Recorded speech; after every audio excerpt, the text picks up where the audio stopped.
going to the gym consistently can be tough. Having that discipline to stay consistent with it is hard. So, pre-workout was kind of a form of a motivation, like you open that bottle, you mix it, you start drinking it. Like there's no backing out. Like you got to go.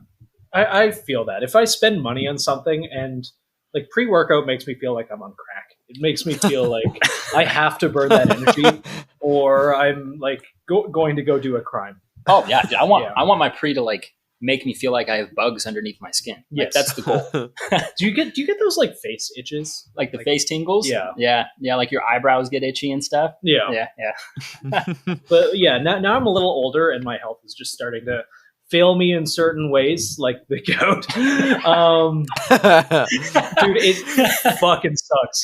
You're listening to the Art and More podcast with your hosts, Nathan and BR. Nathan is a Canadian illustrator with a couple years of military experience, and BR is a British anarchist that moved to the States. Both are passionate shooters and community builders. Together, they run the Seaburn Art page. Enjoy the show. Go for it. Okay, so I know, like, we don't really talk about politics on this show because politics. This isn't politics. This is cool bugs. It's so much more. This is about cool bugs, but I really wish, and I know fuck all about his platforms. I know fuck all about anything to do with this guy, other than he had brainworms. Oh, he had brainworms, and now he's a cool bug appreciator. Yeah. The way he grabs it, he just grabs it with his hands. So what Nathan is sharing with our guest is the video of RFK Jr., who is no longer a political candidate or presidential candidate, grabbing... What the fuck is it? Is it like a bowl? It's a bird grasshopper. A bird grasshopper. He's just uploading videos of him finding cool bugs in his house and being like, hey, look at this, and he'll grab it and like hold it up to the camera and talk about how cool it is. I love that. Now he's no longer becoming president. He's just living his best life, his best brainworm life. His best brainworm life. We ended the last episode on RFK Jr., and now we're going to begin the next one. People I wonder if we could get him on. I genuinely do. Now that he's just doing side quests, I want to hear... I want him to list the many times that he has played with dead animals. I would love to have that conversation. I don't know if I want to know. I would like to... Donald Trump is doing the podcast circuit now, which I find hilarious. I don't want him on because, we have very few rules in the Art and War. One of them is like standing political candidates. Fuck them. Like I don't want to bring on anyone who's running for office. Yeah. Because that kind of like cheapens the platform. But now RFK just collects cool bugs, and I think that's awesome. Yeah, now we're back to maybe talking to the guy. Yeah, exactly. It's like Brandon Herrera. God love him. I do wish that he won. Now I want him back to talk about how gay and retarded everything is. Well, Nathan, do you want to introduce our guest who's with you? Oh yeah, maybe that would be a good idea. Hi everyone, this is Noah. He runs Clean Muscle LLC, an upcoming pre-workout. Oh God, fuck! You explain your shit. Noah and I've been friends for a minute. That's solid hosting. Yeah, you explain your shit. What do you do? Who are you? Why are you in my house? He's the fitness guru who basically just exists to make me feel bad about myself. Yeah, I'm just here to bully Nathan into fitness. But yes, he does know a lot, and we're going to be picking his brain today about how to unfuck your general health. Yeah, I'm excited to be on the show with you guys. Yeah, my name is Noah Holzman. I started Clean Muscle LLC. It was kind of my little brainchild. Initially, I was kind of a skinny little boy. 5 years ago, I started off. I was 100 pounds. I saw pictures. You were victim weight. I was victim weight. Dude, you looked like you walked out of, I don't know, like Auschwitz? Mexican Auschwitz. Mexican Auschwitz. You look like the cartels were holding you hostage in the basement. They gave us half a tortilla every day. But no, I've had a fun journey along the way. And then, trying out different supplements and pre-workouts, proteins, BCAAs, pretty much every imaginable supplement. And, one day I'm going to the gym a lot and taking more time to care about, health and fitness. One day I was like, well, what's what's in these health supplements. Cause I never really bothered to check. And I don't know if you guys are really familiar with what they put into these products, but, well, it's not really healthy. It's pretty counterintuitive to be drinking like these pre-workouts that are filled with, artificial, as you're checking your Monster drink, your Rockstar. Rockstar Recovery, which is ostensibly one of the better ones. Yeah. I remember, like, I go grocery shopping with Noah every once in a while. I'll pick something off the shelf. He'll be like, no, look at this. And he'll show me the ingredient list, and it'll just be like glucose syrup. Like the second just says on the like ingredients. Seed oils. Yeah. Poison, depression. Yes. Your depression. Advice has really, like, kind of red pilled me to a lot of the fitness industry and a lot of health in general. But that being said, I'm still gonna have pizza every once in a while. He had pizza right before this. I don't eat pizza often. Yeah, let's do it. Let's do a fitness episode. Hold on, I'm gonna have some pizza real. Okay, it was really good. But it was just, it became a little love child of mine too. I really started paying attention to the food I was eating. And you start looking at the back of these labels, and it's kind of scary. You're like, everything you eat has some sort of seed oil or has some sort of artificial ingredient. And especially like taking pre-workouts, because, for me, going to the gym consistently can be tough. Having that discipline to stay consistent with it is hard. So, pre-workout was kind of a form of a motivation. Like, you open that bottle, you mix it, you start drinking it. Like, there's no backing out. Like, you got to go. I feel that if I spend money on something, and like pre-workout makes me feel like I'm on crack. It makes me feel like I have to burn that energy, or I'm like going to go do a crime. Oh yeah, I want my pre to like make me feel like I have bugs underneath my skin. Like, Yes, that's the goal. Do you get those like face itches, like the face tingles? Yeah. Like your eyebrows get itchy and stuff. Yeah. But yeah, now I'm a little older, and my health is just starting to fail me in certain ways, like the gout. Dude, daily. It's been like a episode punchline for me for 2 years, and then but it's very real. I am suffering from suddenly gout. It's very real again. For the first time in 2 years, I'm like hobbling like I'm 80 and I'm missing a leg. I'm like, oh, well, yep, time to start medication, I guess. If there was an Olympic sport for having gout, dude, you'd 100% have a gold medal. Oh, dude, I went down kind of a tism hole researching it, and there's dudes who are like, I don't want to say I'm in the worst shape ever. I'm, especially with being a couch potato the last few months, I definitely have not been on it. But for guys that really don't take care of themselves, this must be a fucking nightmare. Because I'll look online, there's dudes like a little more out of shape. They've got sleep apnea. They've got other stuff, and they're fucked. Like, they've got attacks that last a year. Like, it's no joke.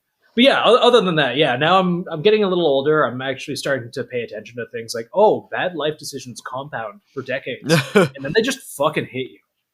They hit you, and when they do, it's really bad, and you can't really get away from that. That's part of the reason I think this episode will be important and good, and I kind of want to do more fitness ones after this.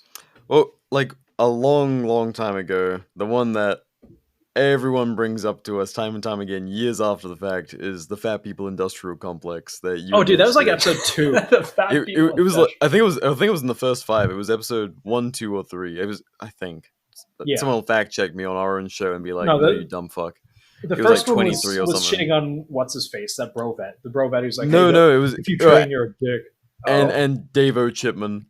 Dave-O Chipman, fucking kid killer Dave Chipman. Yeah. Is he still relevant? Did anything ever happen? Nah, well, now it's I'm not to make this like Art and War retrospect. It's the other dude, Beetlejuice. Steve, Beetleneck. Dude, Steve B. Whatever the fuck. Like that guy looks like he's missing a chromosome. They both kind of do. They do. His face just really frustrates me. Yeah. That's who's that actor with all the teeth? Employee.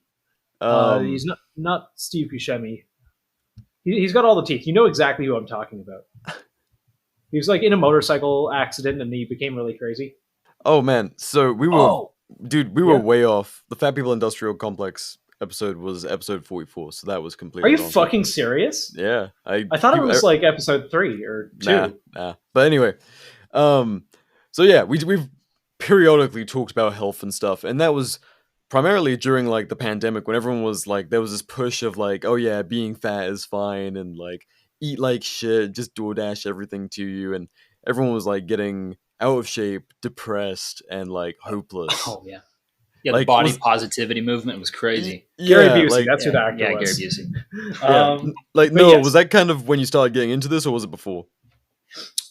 I would say when like the body positivity movement really like went full swing, I was like, nah. Nah, this is fucked.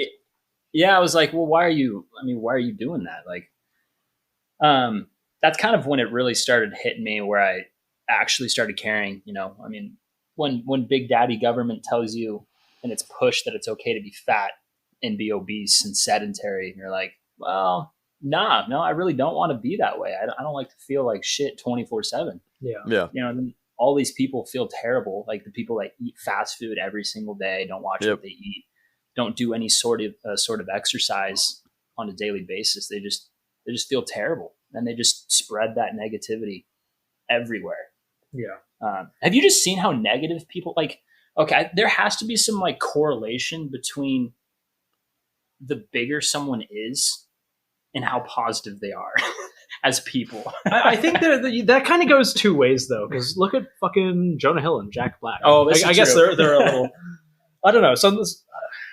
I do think that being overweight and out of shape correlates with negative mental health.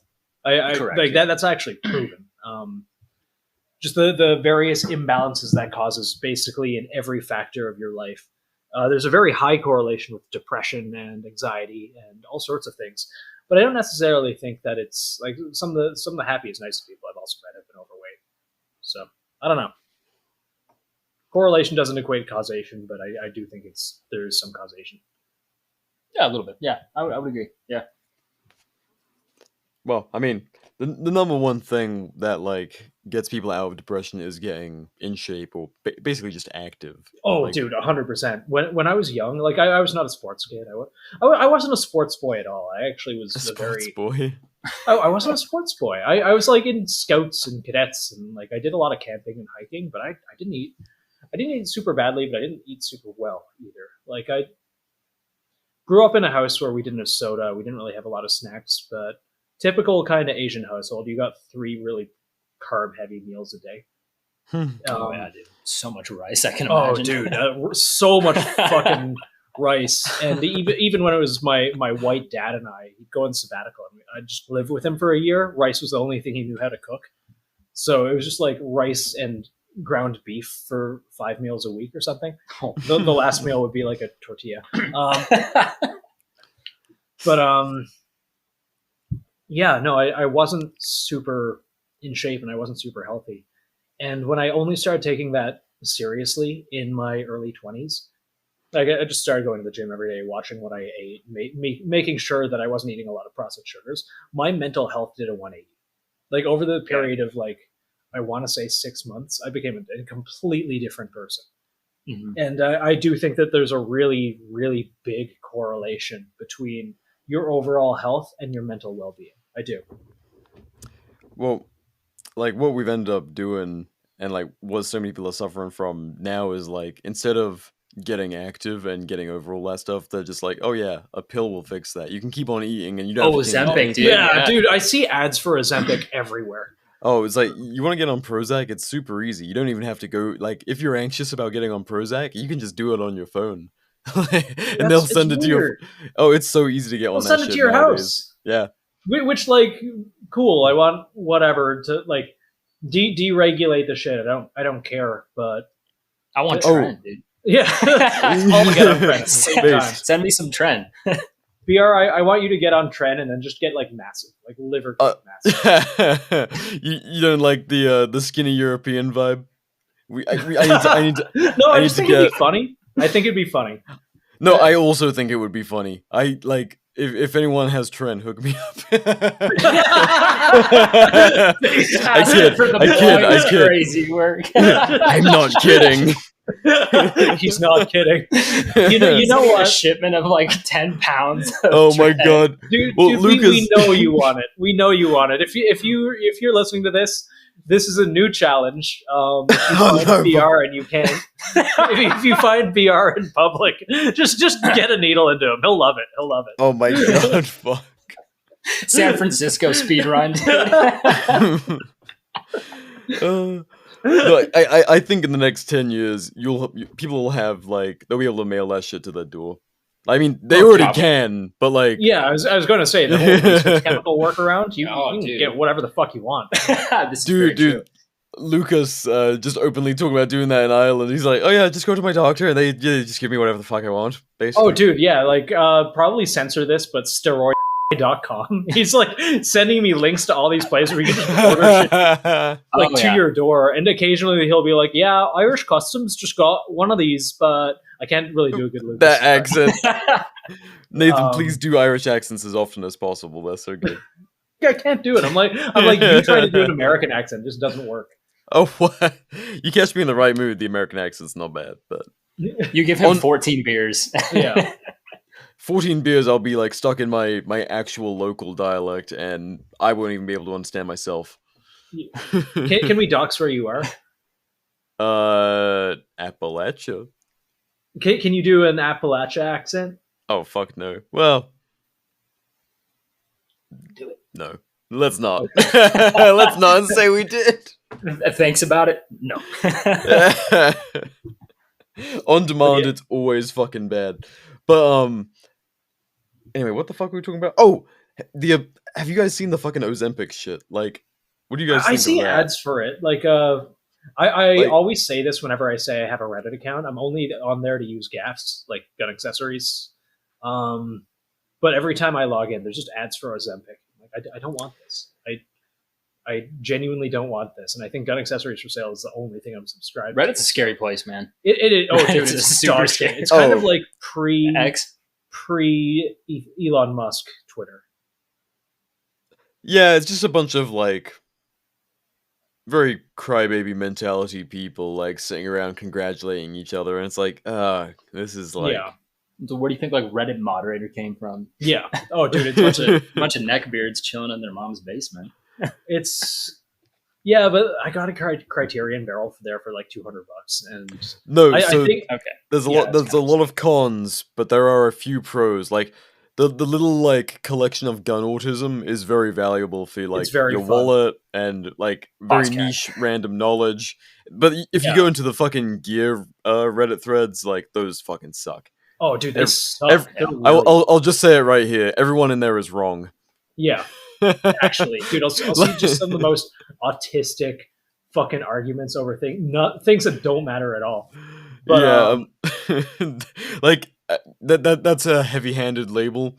It's fun. Have you ever seen there's not very many, but occasionally will pop up in a Reddit thread. People just questioning our motives and our opinions on things, because I'll just say shit to say shit, and the second I've edited the episode, it's brain dumped. It might not have even been my real opinion. Things that I say on here. No. And then people come to me later and they're like, "Dude, I'm just having a conversation.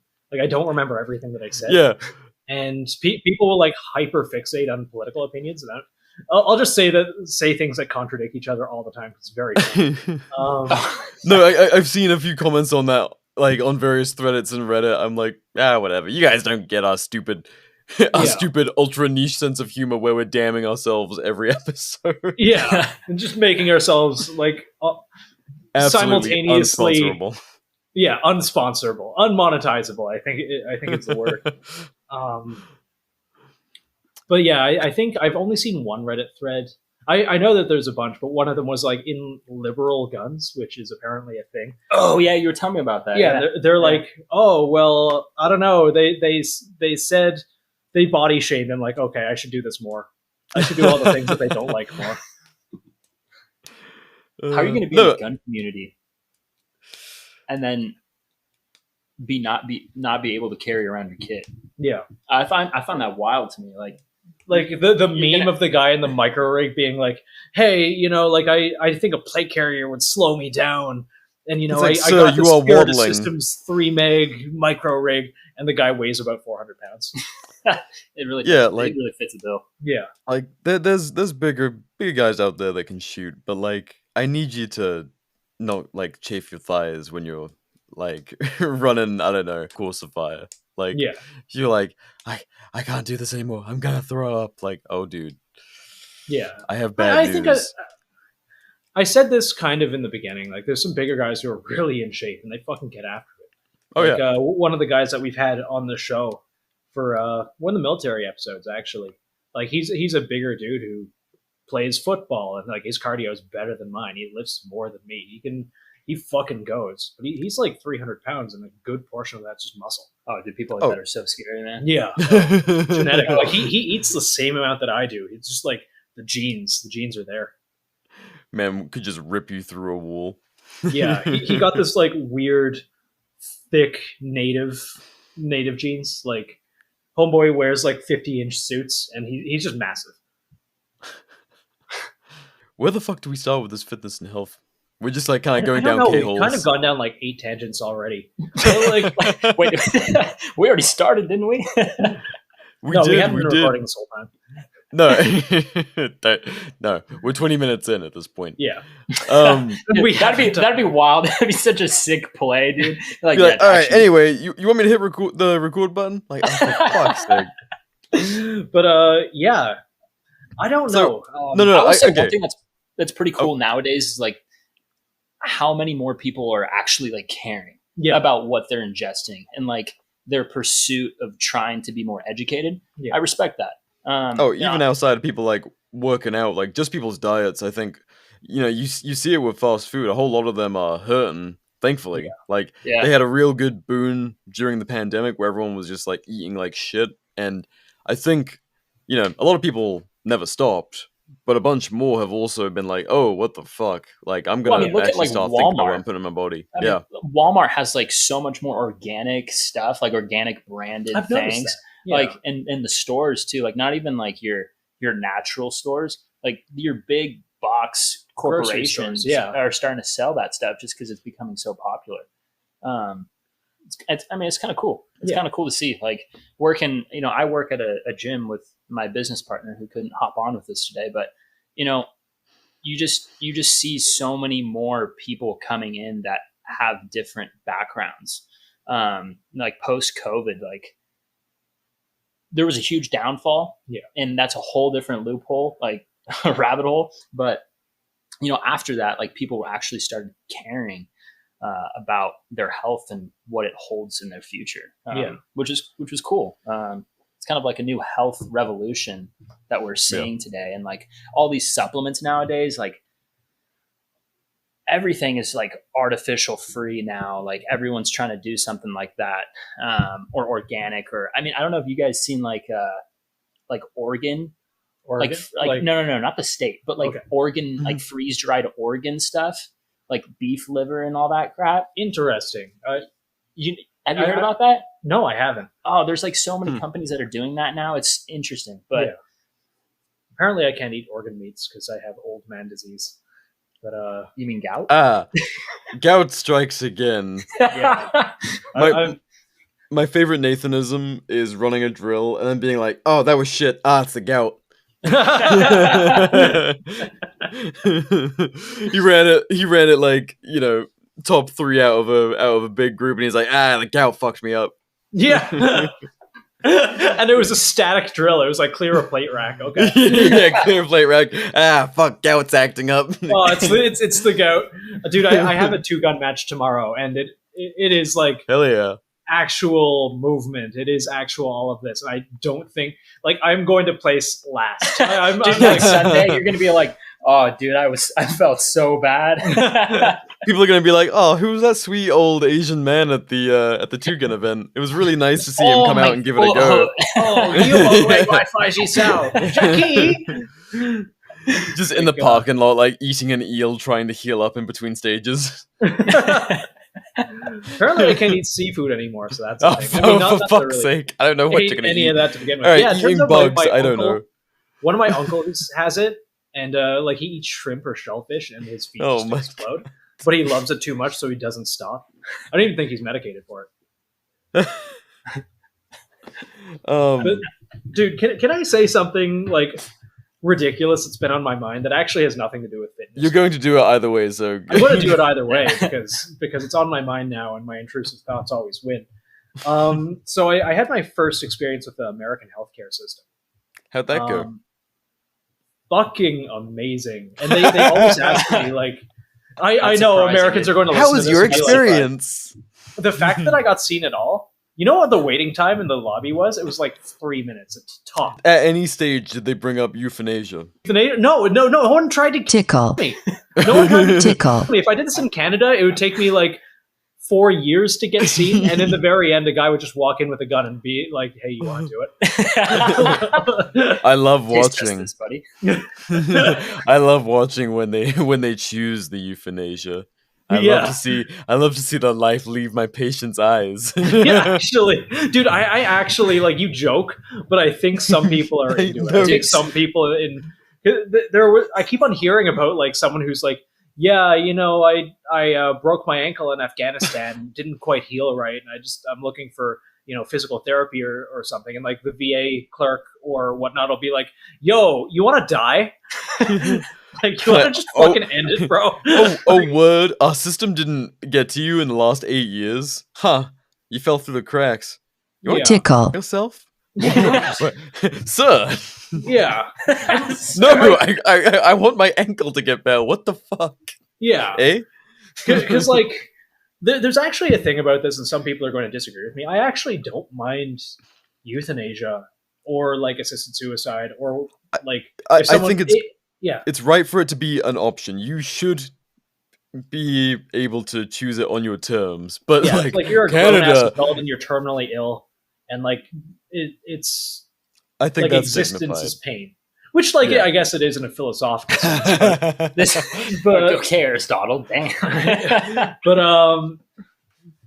like, if you really want to go, you should have the right to be able to choose that for yourself. And while, like, I don't want the state to be like, hey, like, I'll help you. You want to do it? You want to do it? And, like, they've got a fucking kill team. Canada like, is fucking eager about it. Like, yeah, they're eager. The amount of youth out there, dude. Yeah, the amount of documented cases where it's so far from needing euthanasia, where it's just like, yeah, I've had depression for a while and it's not getting better. They're like, how about you tickle yourself? It's like, yeah, what the fuck? I'm otherwise healthy, and they're just like, well, it's always an option, bad, man. Oh, dude, seriously, is it actually that bad? Seriously, there was a girl, and I don't know if she's in Canada or, like, Sweden or something like that, but she had dyslexia and mild autism, like Asperger's, and she got approved for euthanasia for that. And she posted an AMA, and people are like, that's like you're like 24. I have the same things and worse. Trust me, things get better as you get older, which is true. Also, I can say that for a fact. Like, my early 20s were kind of dark, and I got I think they are for a lot of people. It's fucking tough, especially nowadays. It do be pretty tough out here, man. It's fucking rough figuring it out when, like, you know, opportunities have never been, like, harder to get after. Like, it's possible, but you gotta be fucking determined. You don't just accidentally fall into a good life nowadays. True. But on the other hand, with the rise of social media and the ability to become, like, an influencer like that, like, just look at that Hawk Tua girl. Oh, man. Like, isn't that crazy that her whole life... Okay, I guess you can accidentally fall into being successful. Yeah, but that's possible nowadays. Like, you couldn't even dream about that 20 years ago. Yeah. Like, you can just... You just buy a house for $5,000 instead. Not 20 years ago, but... Yeah, I will take my old life to compare to the new gay and retarded shit. Yeah, that's fair. Yeah, but admittedly, I grew up in, like, I'm not that much older than either of you. I grew up in the influencer era as well.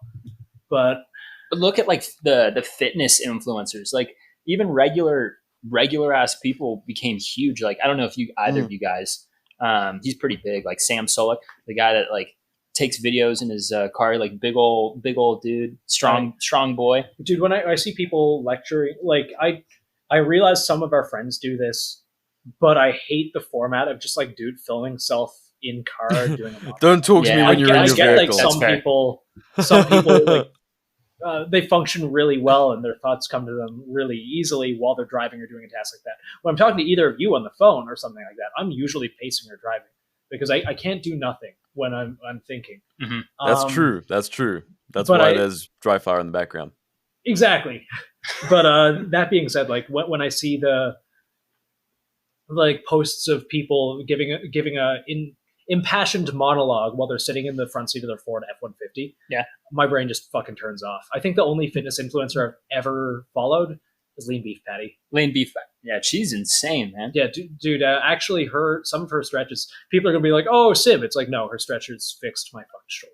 Yeah, like she actually has pretty good content. But it is cool to see though, like how you have the ability to actually like make money off of becoming an influencer. I mean, a lot of them, I'm not gonna lie, a lot of them just spread bullshit, but they still have that opportunity. Man. Yeah, I mean, good for them. I mean, they're trying out their hustle.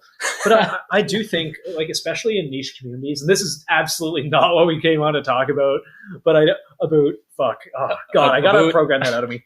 Do you want me to shoot you right now? Dude, I think, like, do you have a do it with a 22? It's like, I think, like, a mild help him build up an immunity. Yeah. Every time I do, like, a Canadianism, just, like stab me quickly, like, with something non-lethal, please. Or just like, mild electric shock. I lost my train of thought when I said a boot entirely. God, you had a reboot. Right. The influencer market. This is something that bothers me, especially like fitness would be one of these. Guns is another. I imagine cars or basically any like niche hobby. It's really hard to market. In general, like you can do like push notifications, advertisement, whatever. Push notifications was the wrong word, but your best chance of getting directly to the client that you want is influencers, because like we live in the content consumption generation. We say that, and we are unfortunately and technically influencers. That's not gonna I'm gonna eat my gun. I'm gonna eat my fucking gun. But like the money that we have turned down, and the money that a lot of people do accept for just like shit. I don't want to say that all the things we've turned down are shit. But no. So, some of them we were just being like picky and making sure that it was stuff that we used or believed in or whatever. Yeah, like there's a high bar, but I see a lot of people and the bar is very, very low, especially in the gun space, because that is the space we're closest to. Seeing people be like, "Yeah, look at this! Just got this box from Olight. Got this box from like insert new nebulous optic company that's clearly rebranding stuff."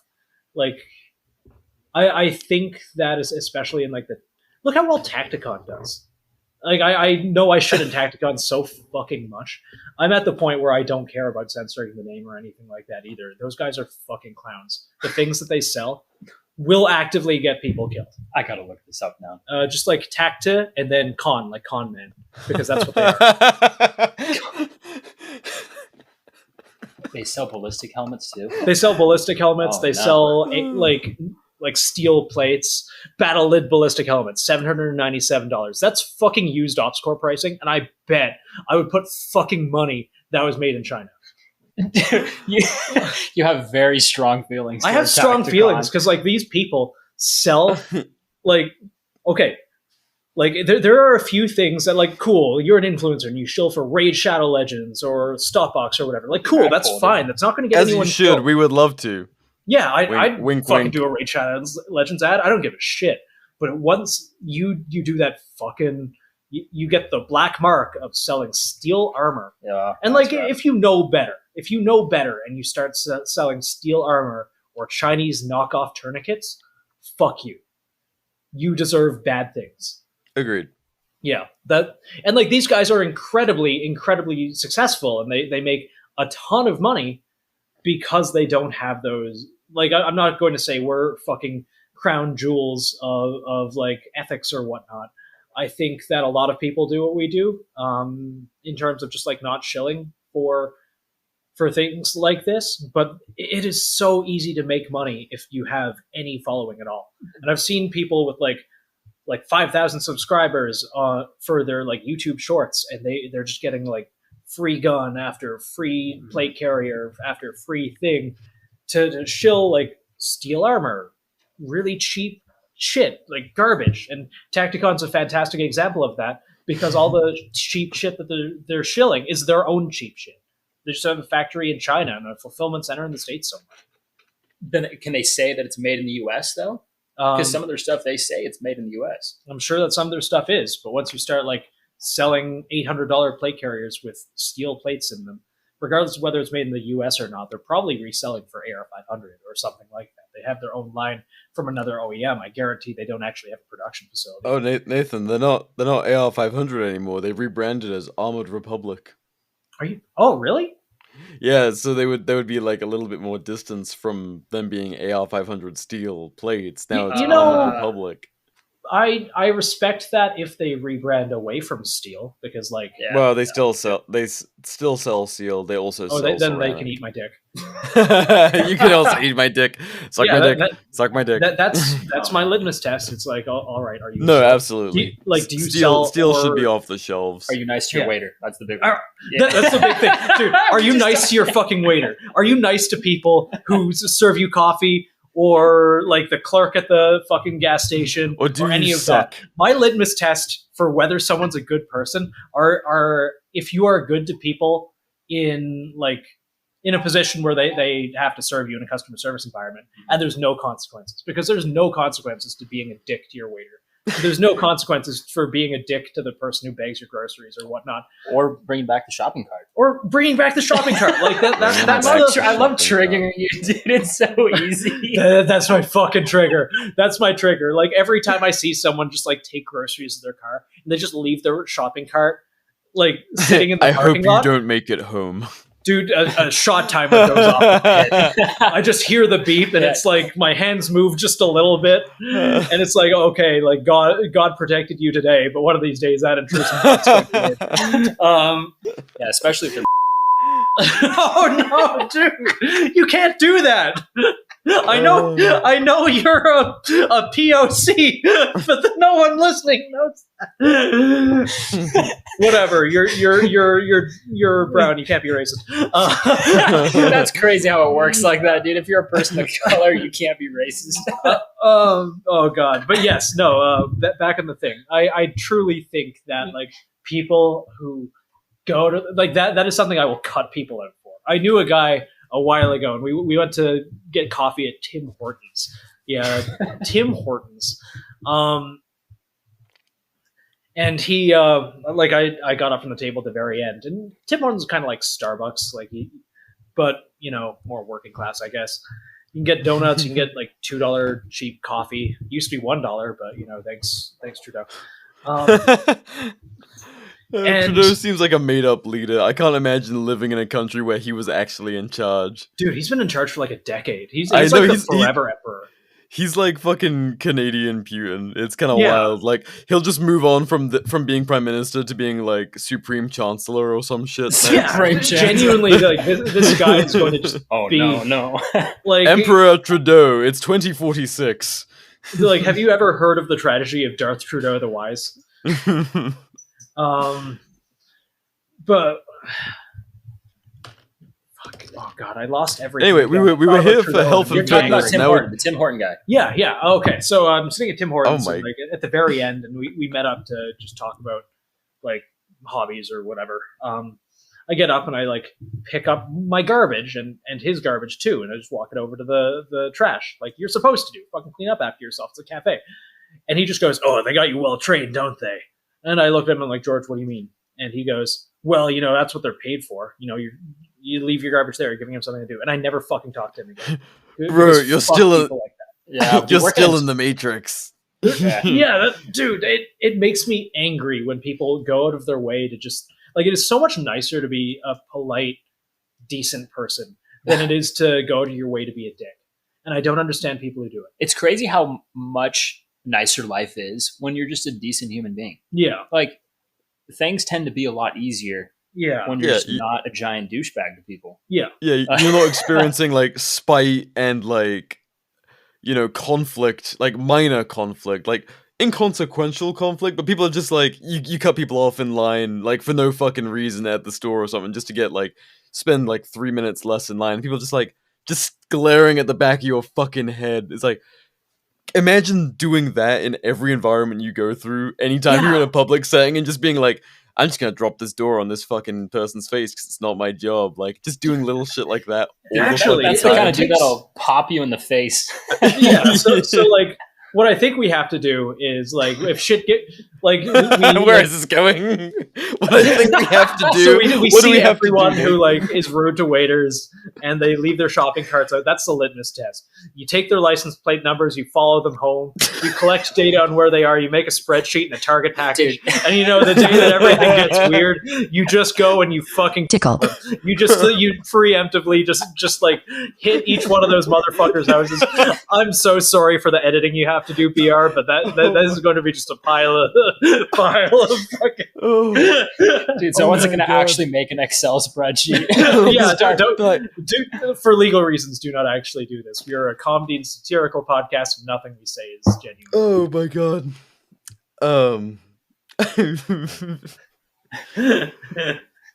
So fun fact: Spotify now has added chapters to the podcast. So if you're listening to the podcast on Spotify, it names each chapter of the show. There's like, I don't know, maybe 20, 30 segments where it labels what we're talking about. Dude. Keep it all in. It picks up keywords and uses those to title the various chapters. So this is going to be this one's just target packages for target packages. Create target packages on rude people and just like things get a little dicey, you know, like all of that. I don't know. One day you just wake up and I don't know, the dollar has crashed and your door gets kicked in and 4 dudes just work their way through your house room by room because one day you got really mad at the person that you bought a donut from.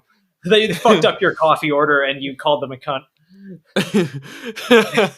But that's going straight after incredible. George. George, I'm coming to tickle. Oh my god!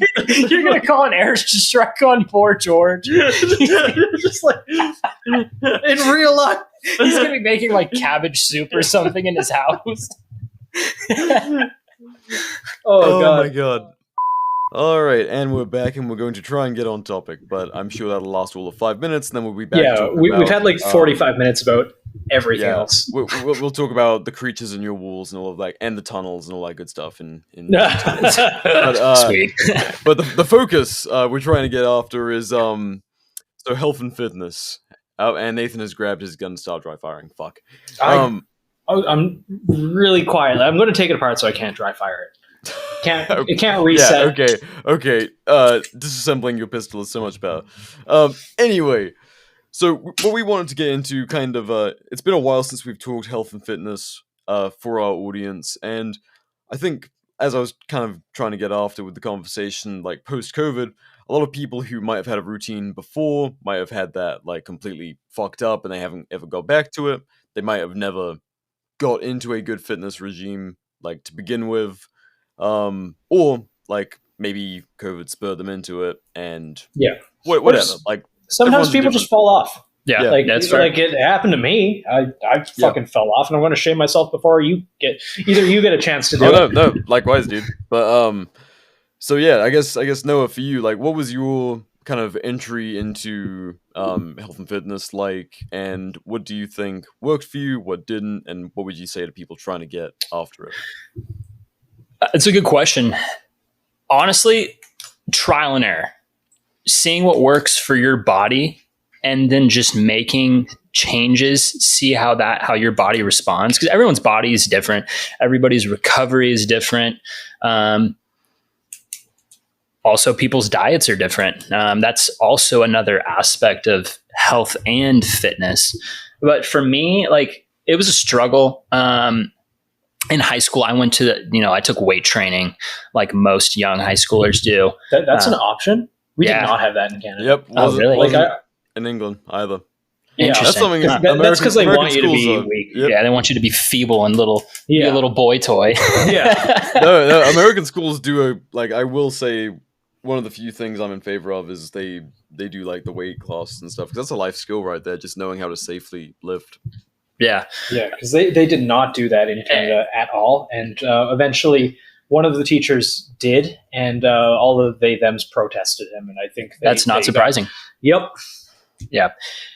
Honestly, yeah. Like, in high school, like I started, being younger. I didn't really fully grasp the importance of, starting with lighter weight and really nailing down proper form. Because you see videos of people throwing around 315 on the bench or squatting 5 plates, but like 95% of people that are just getting into the gym, that takes years to get to that point of consistent training and overload. But for me, like I was 100 pounds, like I was borderline anorexic.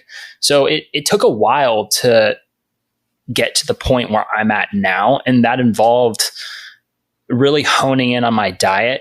I didn't care about my diet. That's a lot of things. That's a big thing a lot of people struggle with. It's probably one of the biggest variables that you can control. But, during this time,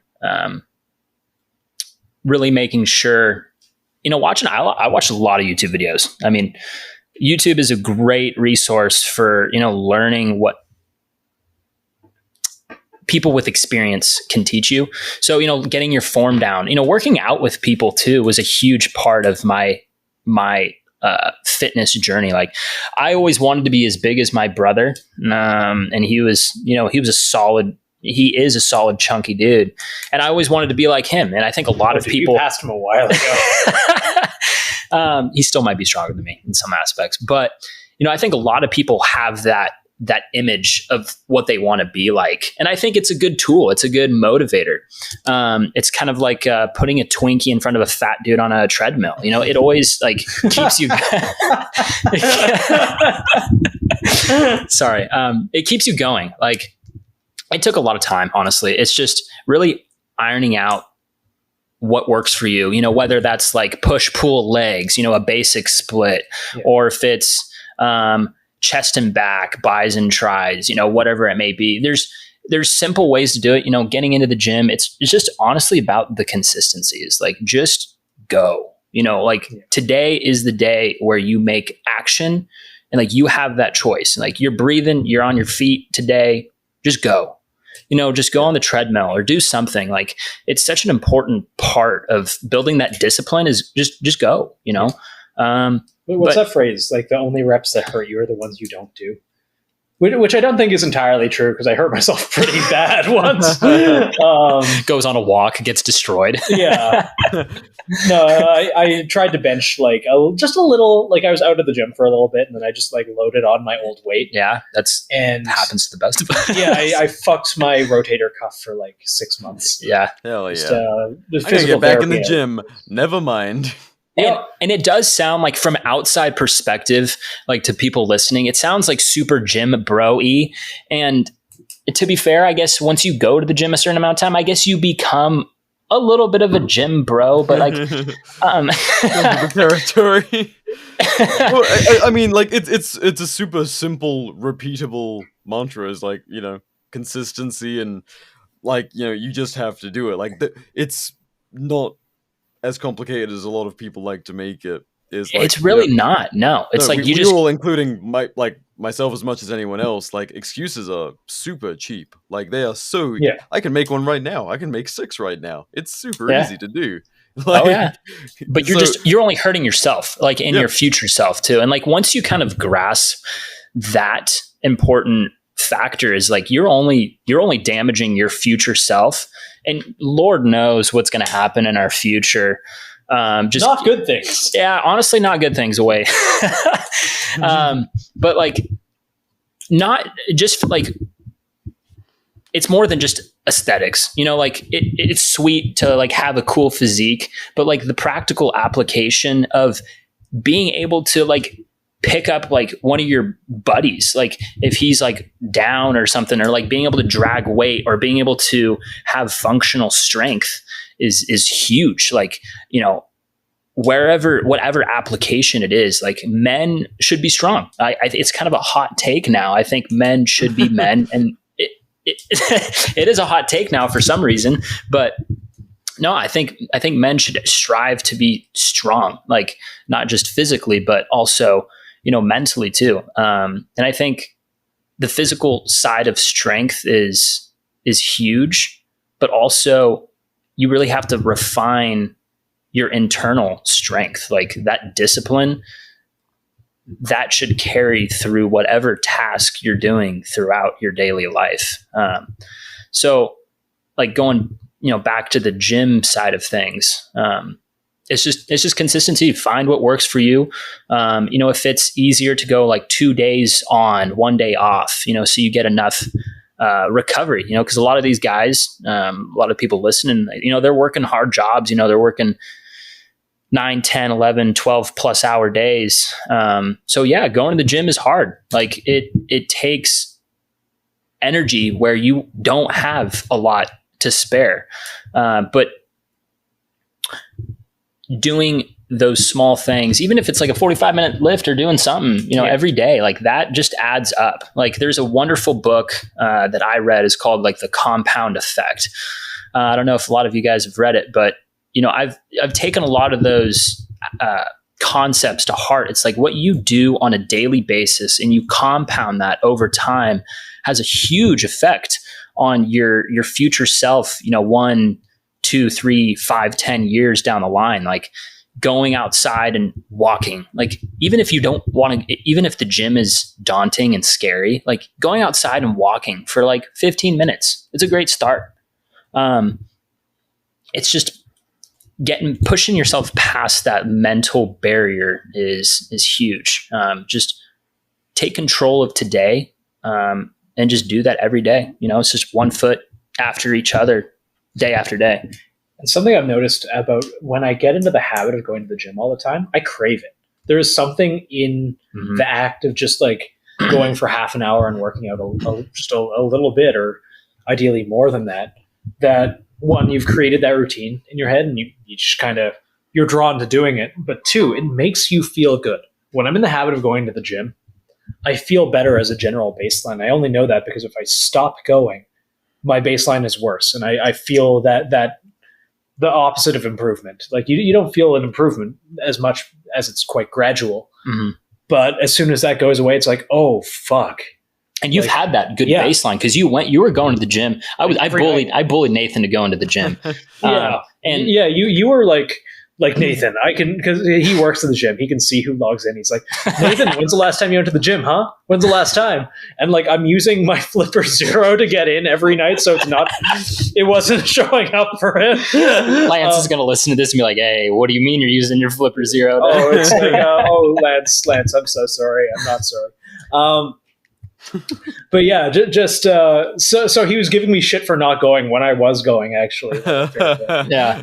I mean, I didn't know, but like you have that baseline of where you were before when you were going to the gym, and then now where you haven't really been able to because of your injury. Yeah, but my energy levels have been lower.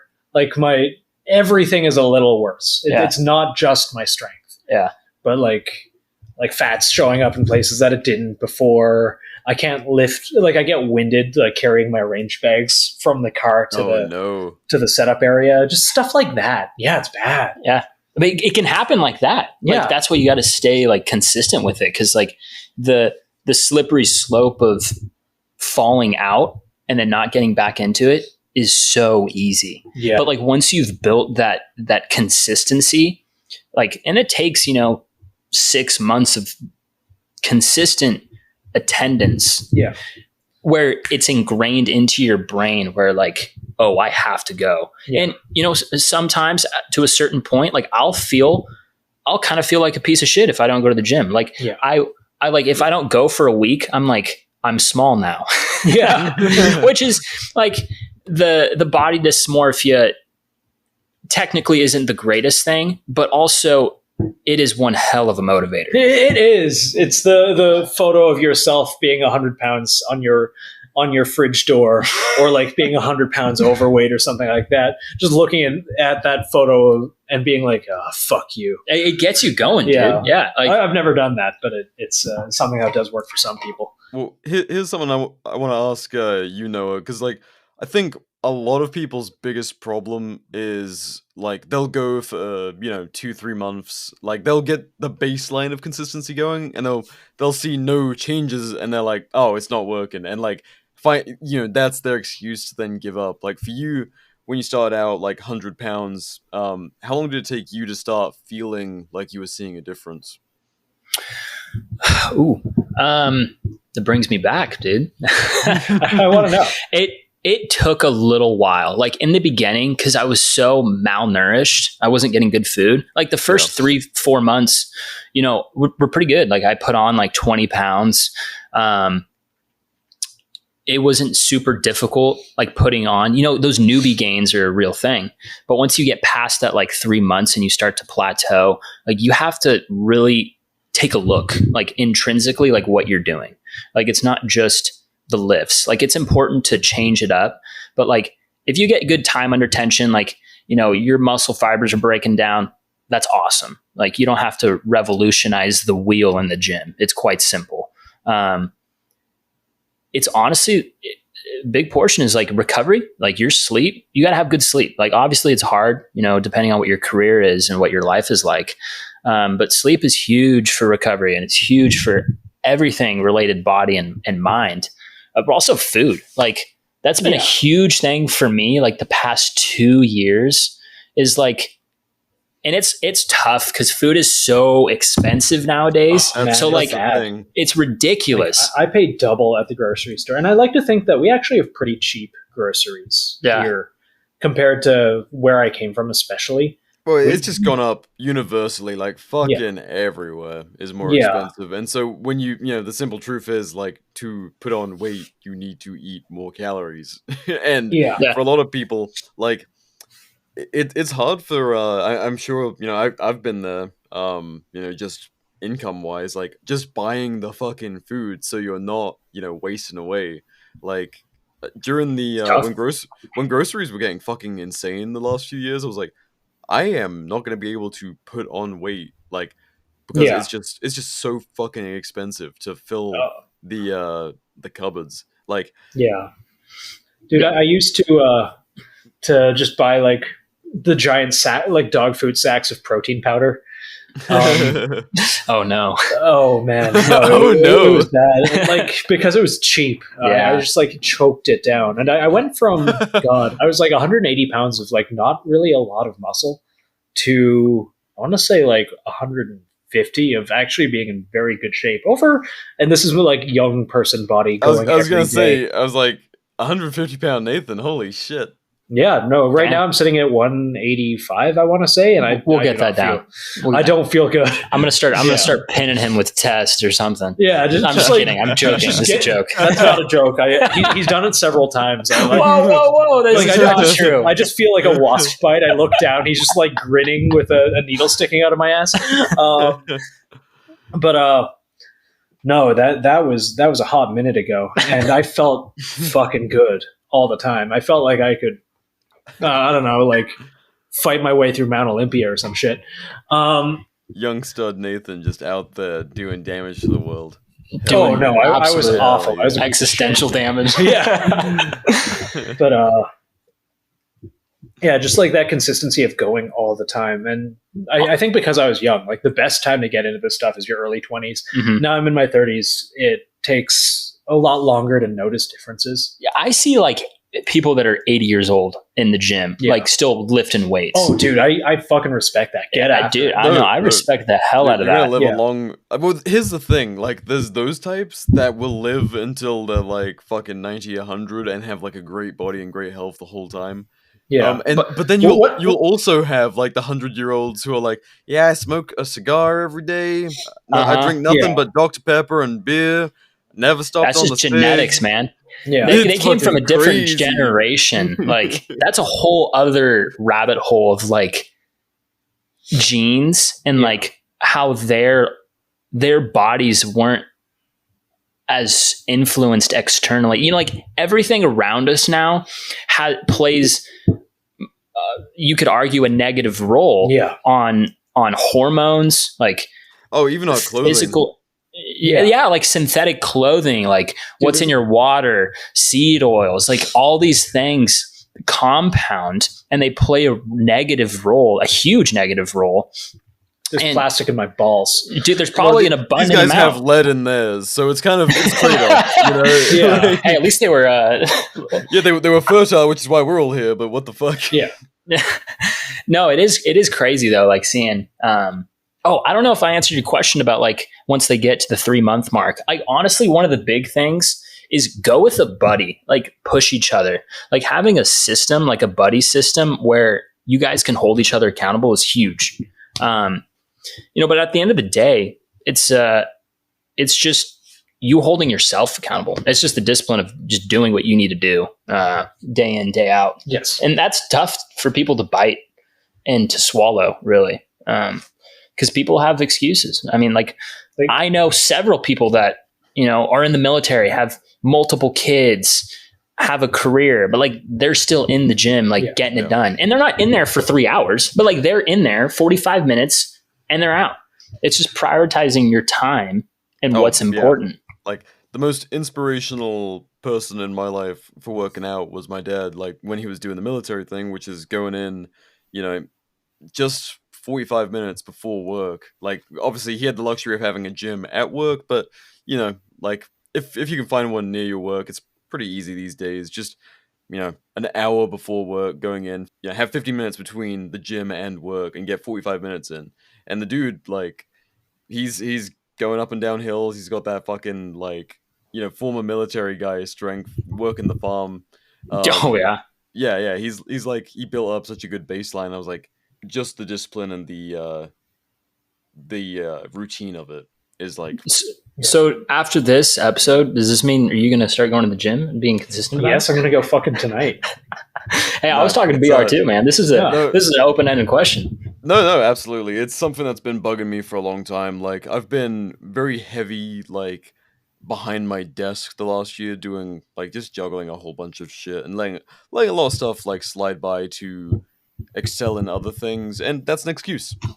It's a great excuse, It's like, oh, I've been busy. I've been trying to prioritize other things. It's like, and that stuff slips, and so it's like, nah, fuck that. I'm done with that. I'm building it into my routine now.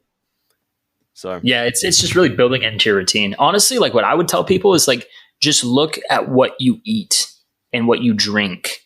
Like just take 2 more seconds out of your day just to like analyze what you're putting in your body. Like it's not extremely, people overestimate how difficult it is. It's like it's really not that difficult just to eat a little bit cleaner. Like maybe take a little bit more time in your day, like 5-10 minutes, or just meal prep some food. Like sure, it may not be the tastiest. Like maybe whip up some like ground beef or something. Like you can be fun with it. Like if you enjoy cooking, like there's fun things you can do to make it like more appetizing. Like you don't have to have just chicken and bland ass rice every day.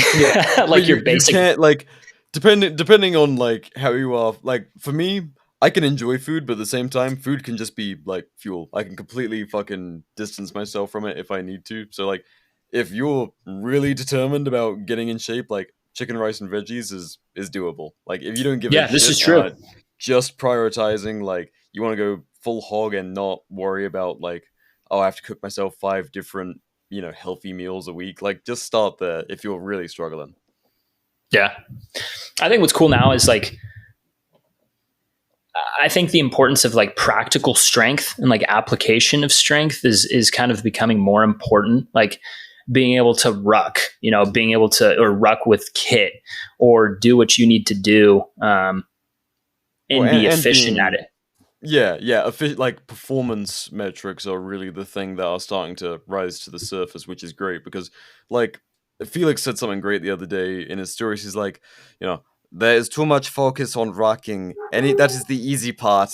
Like, that's the easy part. I'm butchering it, but no, he's absolutely right. Like being able to to spontaneously like vault obstacles, move cover to cover, like move a buddy, move weight, all of that stuff. Like that's the real shit. Like anyone can put one foot in front of the other and move weight. Yeah. Like it's good to train. You need to train it. Things like squats, like people really undervalue, like just doing squats. Like if you have a very basic ass routine, and you work in like a few exercises like that for your core strength and your glutes and legs and all of that kind of thing, like rucking becomes like an afterthought. Like for some people, go into a big mountain. If it's hard too, like if you have a gym that has like a stair climber, throw on a plate carrier or throwing on a pack. Oh yeah, we remember when we did that. Yeah, I love it. It burns you out. I'll do that again with you. It's great. Like you can go later or go earlier when there's nobody there, and like go in full, like not full kit, but like bring your plate carrier with your chest rig with like your 8 mags and your tourniquet and whatever. Like you can make it work, and that's practical application. Like that's you rucking in a sense. So you can find ways to make it work.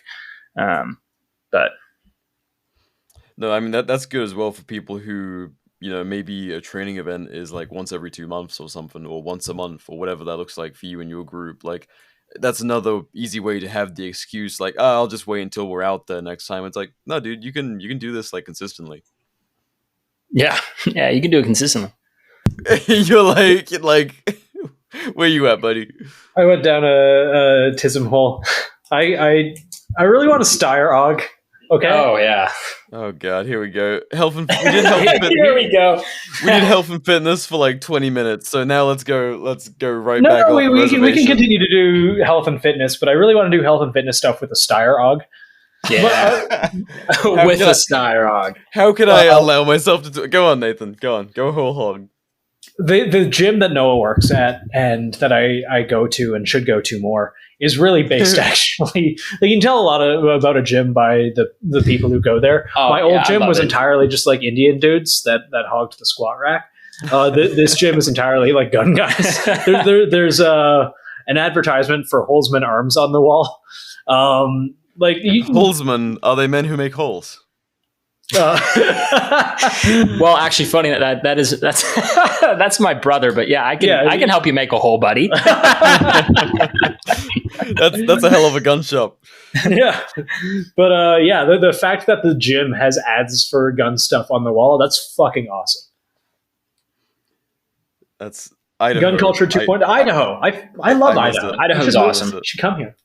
How did you like BR? Are you being open about that's where you're at? How did you like North Idaho, BR? There we go. Yeah, I've doxed what town I'm in multiple times, but maybe we'll keep that one off. Just like your face reveals, like it's happened a few times now. Now we're gonna walk it back.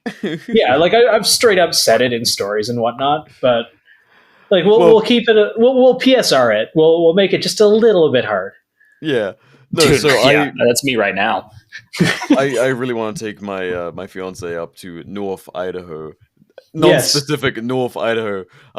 Where you're at is I think the perfect blend of what we're looking for. Like long term, I think it would be a good fit. I'm like, we didn't even go to all the shooting pits. I know. There's some cool once you go up, in the northern Idaho area, like the lake towns, very nice. Yeah. Oh, man. Very nice. It's really nice. Oh, I mean, Fern and Rodden Gun Club, you drive past like gorgeous terrain to get up there. Oh, like, dude. Oh, wow. This place... Coeur d'Alene, right? Yeah. They have a kill house. You can just do it. I want to go. It's so fucking cool. Yeah, like one of the older RSOs there, he goes like, "You guys run the kill house?" I was like, "Oh my god, you got like the old dudes are pushing that shit." Kind of wild. That's fucking awesome. The fact that we could even do that anywhere. I haven't run a live fire kill house in over a decade. It's all been like UTMs or sim rounds or fucking airsoft or. I won't lie. I was like, oh shit, this is big boy stuff, which I haven't, like I was discussing, I think I discussed this on the show, but like, fuck, the last time I did anything, I did like a crash course, like a weekend in CQB, like 6 or 7 years ago. So I was like, I'm not gonna do live fire in here because that's beyond where I'm at. But watching you and Matt and some of the other guys do that shit was pretty neat, and it's cool that they have that facility just chilling there. Like, yeah. Don't fucking do anything dumb and enjoy and use the facilities. Like, fuck yeah, dude. That's a hell of a range. Yeah, no, it really is. Like the fact that gun culture up here is like that, the fact that you can go to a range and they'll have like anything from pistol bays and like obviously be safe and do all those things and follow the first rule of gun safety, which is Mag fun dump and full be auto. yourself. and then burn yourself with a super hot can. Yeah. You have that art. Do you have that scar?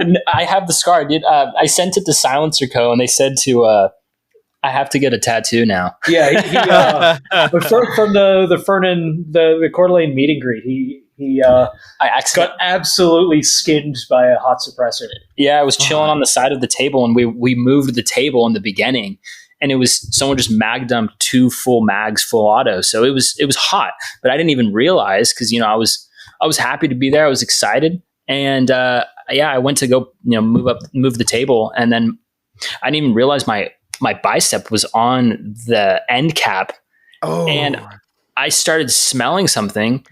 And I looked like your own burning flesh. I looked down. I was like, "Can we put the table down, guys?" Can you show that to him? And will it show up in the? Hold on, I don't know. Can you see it? Oh, nice! Hell yeah! Exactly. That's a healthy permanent mark. Oh, no, that's way too. But no, it was kind of funny. I sent it to SilenceCo for shits and giggles, but now I guess I have to really do it. Huh? Yeah. Oh, you don't have to do anything. I think getting a tattoo because of social media pressure is a little silly. I just know to avoid. You're just spilling all of the hot takes. Yeah, dude. Nobody's safe on this episode, huh? Apparently. Well, fuck Tacticon. Fuck Tacticon. No, not Tacticon again, maybe man. Censor, but fuck Tacticon. Do not censor that, please. God. No, fuck. Oh god, we're gonna get in so much shit. Okay, fuck it. Whatever. I don't think so. Fuck it. Do people actually like Tacticon? Like, I think like entry level, like you're just kind of getting into it. You play a little Call of Duty. You're still going online being like, oh well, the Glock 17 is lame. You should have a so and so Canic, whatever. Like if you're on the like lots about. Like not very much about guns, but you think you know a lot and you consume a lot of like kind of intro content. Maybe you like Tacticon. Do you either of you guys follow marooned gun memes? Yes, he's been funny lately. He's been a little spicy. Spicy he shared like a follower submitted meme that was old school FUDs versus current gen FUDs. And the current gen is perfect. One of them is like 365 SIG enthusiast. There you go. It's like, there you go. Dude, scared of iron sights. The thing that puts me off SIG, I guess this can be our uncensored talking point, is how much they pay people to run their stuff. Like when I found out Mike Glover was getting $250,000 a year to use SIG, and like I don't know how true that is. Fucking fact check me, whatever. I have that on fairly good authority. When I found out Mike Glover was making $250,000 to run SIG, it made me think of all the other people who run SIG that kind of run in the same circles. I'm like, oh, I wonder if there's a common denominator here. And that's like how deep SIG's pockets are to pay X amount of people. That government money, fuck yeah. They're trying to be like, with all of that government money, they're maneuvering themselves to be the next Glock. And they're somewhat succeeding. It's working. Like, they're not going to kill like the Rose series and trying to market to women. Smart. Yeah, that's really smart. They have some pretty good marketing, I'm not going to lie. But. Yeah. And it should make sense. They are the largest small arms company in America now. I mean, I don't know if that's true or not, but we went to the SIG range day at SHOT Show last year, not like 2024, but 2023. And it was fun, actually. I really liked the people that worked there. Do you know what I'm still kind not of going on SIG, though. You know what I'm kind of excited for is the three... all of that. They're not going to have a SIG, though. I'm not. What are you kind of excited for? The 308 Jackal. That's going to be a fun little SCAR competitor. That's kind of fun. I really miss my old AR-180, and that kind of reminds me of... What's that? What'd you say, BR? I'm rooting for PSA. I'm also rooting for PSA. I like what they stand for, man. I respect their fundamental views. Yeah. And like it's got to be hard to be in the gun industry now. Yeah. Because like a lot of very big companies are kind of struggling at the moment. And like no one has money. And we're on like year 4 of everything's dog shit. But not even year 4. Like it's longer than that. But like like I feel like everyone who was going to panic buy has already panic bought. Well, they pull. Homie's touching everything on my table right now. The autism's going crazy. Oh God, I'm stimming. I'm stimming. I'm just unloading and reloading you need to get my G9 into this magazine. You need to get the hat that has your RADS number on it. Oh, the one with the little spinny thing? Yeah. Yes, I should make one. Or have one made by SO Expressions. God, though. I lost my train of thought. I was just thinking about my RAD score. Shit, we never really got to how long do you feel like it took you to notice kind of the changes? Getting us back on health and fitness, but like just like throwing out like the most rough approximate time frame you can. Like, when did you feel like you were first seeing differences from like starting to work out and stuff, Noah? It took a few years. Because I tried bulking, and when you bulk like in a very quick way, you're gonna get fat. So I got chubby. Like, I was skinny and fat at the same time. It's the worst thing in the world. That. Yeah. People like skinny dudes that like beer. And they can't get rid of the gut. It's like, oh, buddy, that's like, so that happened to me. You're shaggy with a gut. That happened to me. And then I've been slowly just trying to gain. I'm not in a huge caloric surplus, just a few hundred calories over. I don't go through like huge bulk and cut phases. I just like to keep it steady, because you've been consistent basically since I met you. You have to have a goal for what your body weight is, and then work towards it. It just depends on what your purpose is, really. Like, are you trying to do like competitions and shows like bodybuilding? That's a whole different ballpark versus just practical application for functional strength. Yeah, you probably just want to be consistently a few hundred calories over, just to slowly put on mass and not get fat. Yeah. And because when you're eating in excess, eating more calories than you're burning, you're going to be putting on muscle, but you're also going to be putting on fat. So it's just a fine line of what you want to do for your goals. But yeah, it took multiple years. It took refining, because I'm a huge milk drinker. I love raw milk. I can go crazy. Dude, you got me into the raw milk. I got him into the raw milk, and it's awesome. It's but good like out in Idaho too. Oh, yeah, dude, it's really good. Yeah, a lot of good pastures and solid cows around here. But for me, I'm not gonna lie. I could drink a whole half gallon of raw milk in one sitting. So I was getting like 1,700 calories a day just in milk. That's pretty fucking wild.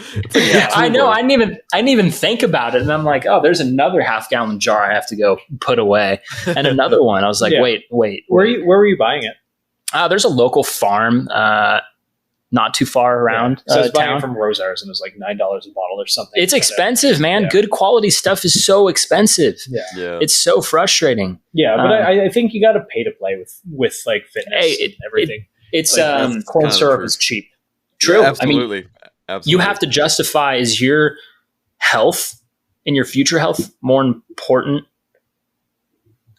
at that higher cost, that entry level cost? Like you gotta determine that weight. Yeah. And it's hard, like, especially with people like with families, it's almost impossible. Oh, like, dude. Yeah. I'm single. Like, I can do it. I don't have kids. Like, it's easier for me to eat healthier food. But like, if you got a family and stuff, it's tough. That's really tough. Like, paying for organic food, like, it's 4 times as much or more. I go with him to the co-op every once in a while, basically, like the organic food market. It's a little hippie, but it's a little hippie. It's cool seeing like how many more like conservative-ish, like more people on the rider side.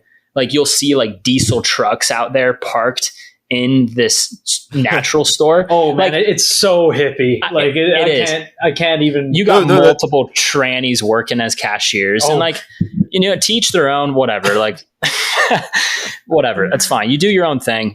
Just don't push it down my throat. But it's cool.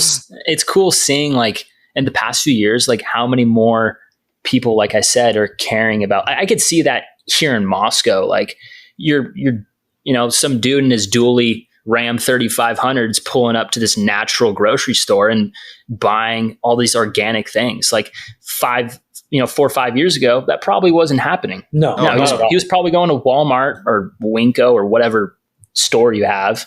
Yeah, probably buying like a 48 rack and a bunch of like bullshit with corn syrup and not thinking twice about what you're going to do. Yeah, but yeah, just what gets me is reading the ingredients and everything, which is a good habit to be in, and just seeing how much shit there is. Dude, why are seed oils in literally everything that you eat? Yeah. Well, I mean, I'm sure there's got to be a reason that we're all familiar with its origin, where like that they were thinking about using it as like a cheap lubricant during like in the 40s during World War II, and then it was like automotive industry. Yeah. It was like, we made a lot of this. Well, it's edible technically, so fuck it. We'll just use it to kind of water down food and like build everything. It won't kill you now, but then they wonder why like there's so many cardiovascular issues and like diabetes. Heart disease just became a thing for like all of America. Yeah. After the poke too, for sure. But fuck yeah, that shit is locking up in you. My myocarditis, dude, is through the roof. But no, it's just interesting. Like, and like the trust the science bros that like blindly follow. Like, well, the studies say. I'm like, well, how do you know those studies aren't flawed from the get go? Like, how do you truly know? Like, what agenda is being pushed with these studies? And like that was grants from what? Yeah, that was tough for me because, going into the world of supplements, it's super sketchy. And like, there's a lot of white papers or, clinical studies about products and ingredients. Like you really have to dive in and like, okay, who's paying for these studies? Like what's happening in the back end? It's the Kellogg's Corporation. Yeah. Cereal is the most important meal of the day. Yeah. But it's just fascinating. That was in the news recently. Was it? Yeah, just one of the Democratic senators, I'm going to bring this up, recommended eating cereal for dinner. Oh, I heard about that. Or people like, there was a politician that said it was either cereal or something absolutely retarded that it's healthier than eating like steak. And I'm like, excuse me? Yeah. And then it's always funny. It's like, it's always the most obese like health ministers. Like in Canada, like the Canadian health minister is literally a bridge troll. Yeah. Same thing in like Belgium. That was the really famous one where she was like just ridiculous, like some Willy Wonka looking shit, and it was like, that's the health minister. Good God, is it Canada's health minister? Oh no, never mind. It's different now. Yeah, Belgium. Before it used to be someone that was. Yeah, the Canadian cabinet's been being shuffled around a lot. Yeah. But anyway, let me look. Cereal. If you look up Belgium health minister on Google Images, that's quite funny. Yeah. Oh Lord! Oh yeah! Oh, his Kellogg's CEO said poor families should consider cereal for dinner. Of course he did. Let them eat flakes. Yes, let them eat. Let them eat the bugs, dude. Yeah, yeah. I could have sworn I saw also a politician saying similar. I'm pretty sure, dude. Wrong. But that is politicians hate seeing people being healthy. Politicians just hate us in general. Yeah, very true. How do you keep Big Pharma busy? It's by feeding people poison so their bodies break down. And well, look at how, that's what pissed me off, surgeries. Dude. Yeah. But no, remember to be an organ donor because you have to keep all of these fucking people going. Like, be an organ donor. Give your body away to fucking DARPA so they can test weapons on it. I can give you just one organ, dude. That could mean so many things. Up to interpretation. We'll see. Do you mind if we pause for one more minute? I'm going to grab another water. I'm sorry. I'm a little goat boy. I'm a little gout boy. Noah, you are someone who spent a lot of time like figuring out what the hell works for you and what's not going to make your balls shrink. What could you like? I assume kind of similarly to the gun world, there's a lot of snake oil. There's a lot of just like shit made for the lowest bidder. And I know supplements and everything else is something that there's a hell of a lot of markup in for basically a snake oil industry. Oh, it's 100% a snake oil industry. Yeah. Like even manufacturers, like the level of manufacturing, like it took me a solid 3 months of just consistent researching to find a solid manufacturer. I eventually chose a place in Texas, and they were kind enough to let me come down and tour their whole facility, which like 99% of the manufacturers I reached out to, like they did not want you coming to their place. Like, I wonder if that's because, and I've heard this a lot, and I've seen this a lot, drop shipping. There's a lot of drop shipping. So like one thing in the industry, I'll get to ingredients here in a sec. A lot of companies, and you will see this in the stores, like with vitamins and stuff, is like they'll go to a manufacturer, whatever XY manufacturer, and they'll be like, hey, I want this product. And then they just basically private label or white label their product. So a lot of these companies are the same exact thing. Like a lot of the products you buy are literally the same thing. They just have a different graphic design on the bottle, a different color. But it was so interesting because I didn't want to do that. Like my formula was custom. That's a fun little story. Like through my testing of what worked pre-workout wise for me, I made my own formula, improved it a little bit, added some things. And then a lot of the pre-workouts you buy, like they're filled with junk, but like the ingredients themselves, like when you look at the clinical studies of like what works for each ingredient at what dosage, does your body see the peak benefit? A lot of these companies, they cheap out. Like they will go with like your kind of core ingredient for a pre-workout's L-citrulline or L-citrulline DL malate. And a lot of these companies will put like your clinical dose is like 8 to 12,000 milligrams or 8 to 12 grams. A lot of companies will just put like 4 grams or 4,000 milligrams. And then they'll be like, oh, has L-citrulline or, improves pump or improves recovery. Like I know a lot of guys have seen pre-workout bottles that say that.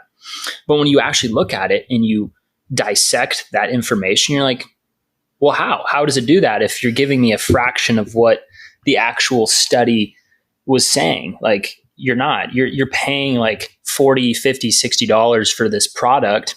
And then you get a fraction of what the product should be. And like going to the manufacturer, a lot of the ingredients themselves, like they source them from China, like a lot of the ingredients. And they don't have the same testing over in China land as they do here. Yeah. Not like the US is amazing for testing and stuff, but there's not that same level of they'll outright tell you water bottles that are like poisonous, like to hold drinking water, and it's like exactly. So like a lot of these ingredients are coming from other places and you'd have no idea. Some ingredients have to come from other countries just because it depends. Like if you have certain mushrooms or certain like herbal extracts or roots, those come from specific countries of where their growth is. But a lot of companies, like they cheap out on the actual, because there's levels of quality. I had no idea. Like you can look at like stevia is a common one. Like there's grades of quality just to stevia. I didn't know that actually. Yeah. So like explain. Just the process of like refinement for like stevia or whatever, like there's just higher levels of quality, whether it's organic or not. That's why some like drinks and stuff that are naturally sweetened that don't have artificial stuff, like they'll taste weird. They'll have kind of a weird aftertaste. I noticed. It's because of the quality of the actual sweetener that they're using. Yeah. And that comes down to just how much is the company that's contracting willing to spend for a higher quality product. When I learned about all this, like it honestly just kind of pisses a guy off because like for all these years, you've spent so much money paying for products where you don't get the full product. Like it's like paying for a Glock and then you just end up getting an 80%. Yeah. It's like that's what you've been getting this entire time. Yeah. So it was just wild. Like, and it costs me more money for sure. Like, it's not cheap. Like it's been costly, but to me, like it's worth spending more money to have a better product, to give to the end consumers. Cause it's better for you and it works better. And that's just kind of what it comes down to. I was just frustrated. Just frustrated with the whole market for things is just crazy. Like everything is filled with snake oil. Like you just have all these companies that tell you like, oh, this does an amazing thing. But then you actually look into the bottle, it'll have like some proprietary bullshit blend or something like that. And you have no idea. It's so easy to push. Like, yeah, look at like energy drinks, dude. Like, oh man. Like you look at Reigns and all these things and like, oh, it has taurine. Yeah, it has taurine, betaine, all these ingredients. And then in all of the fine print on the label, it's like, okay, well, what's the dosage? Like I'm paying like $3 for this energy drink. Like what am I actually getting inside of it besides a sweet tasting carbonated drink? Like you have no idea what else is inside of it. So yeah, it's just fun stuff. Like before all this, I had no idea. Like my cherry was popped when I learned more about this. Like I just had no idea. Like it's just a whole new world. And then you just step foot into it and you're like, whoa. A whole new magic point of view. It is, dude. But no, it's been fun. Like a lot of people, like I'll preface this, like supplements are just supplements. They should supplement a good, healthy lifestyle and good dietary habits. Like I'm not going to say like, oh, buy my pre-workout because it's good. Like supplements just help you bring you to that next level. Like that's all they are. Like some people don't like pre-workout. Some people don't like protein. Like, you know, there's a case for each in whatever situation people find themselves in. A case for like getting healthy without protein. I mean, you can get healthy without protein. Like protein powder, I meant. Oh, okay. I was like, you're like, pause. yeah. No, hold up. I'm not vegan, dude. I gotta clarify. No, I'm not vegan. No, I think protein is essential. And getting your protein, like, because you eat a lot of steak. I do eat a lot of meat. Like I eat a lot of red meat. Like that's my primary, like just ground beef. It's easy. It's cheap. I get quality, macros and quality protein. A lot of people spend an abundance of money on protein powder. Dude, just buy meat. Just buy beef. Yeah, no, it's cheaper. More enjoyable for one. Yeah, cheaper, more enjoyable. Like just stack it. Yeah, but what's your face? I'm just listening. I'm enjoying this. I haven't bought protein or supplements of any kind in a little while. Yeah. I will admit I've been a little bit of an energy drink monster, and I'm not super good about that. Are you pissing rocks? Yeah, I drink enough water. Thankfully, it hasn't fucked my kidneys up yet. My kidneys are fucked by the gout instead. You know what's something cool nowadays though is like nootropics, like lion's mane. Yeah. I love that. I've stolen some of his mushroom supplements, like lion's mane. Yeah, no, you've taken that on the show before, and for anyone listening, like lion's mane is not psychoactive or it's not psilocybin and all that shit. No, it's not shrooms or anything. It's just And I enjoy it. I genuinely do. It makes me just like. What does it do for you? Like more alert and with it, or what? Yeah, I'm a little cloudier without it. I want to say that I zone out in conversations less because I'm just kind of bad for that. That's just the creative brain, right? It's fucking dude. There's just like a monkey in here, just like banging a cymbal together 100% of the time. Wait, monkeys can do that? I mean, sometimes. Yeah, if you train them right. I'm actually horrified of monkeys, dude. Do you see what a monkey can do to someone? Wait. If you see that, dude, like. There's a lady who had her entire face reconstructed because a chimp had, I think, like 11 seconds with her. And the shit that chimp did to that woman is horrifying. They're strong. They're strong and they're brutal. Yeah. Dude, straight up, look it up. It's fucked up. I would be too. If I was in a fucking cage being pointed at by a bunch of like hairless monkeys, I would fling shit and I would rip noses off. Oh, dude, yeah, 100%. But still, like... total chimpanzee death. I just fucking hate him. They're like, hey, dude, this context could be taken wildly out. I'm talking about they're not even human, okay?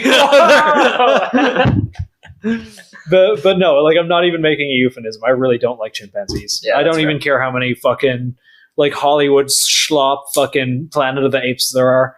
I've seen enough chimpanzee victims to be like, no, absolutely not. That's how my dad is. He's like, I could absolutely shoot one. Like, they freak me out. They're weird.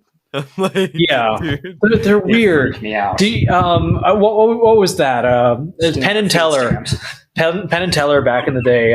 Penn had a quote, and that was, "I would personally strangle every single chimpanzee in the world." He might have just said monkey to save one homeless crackhead with AIDS.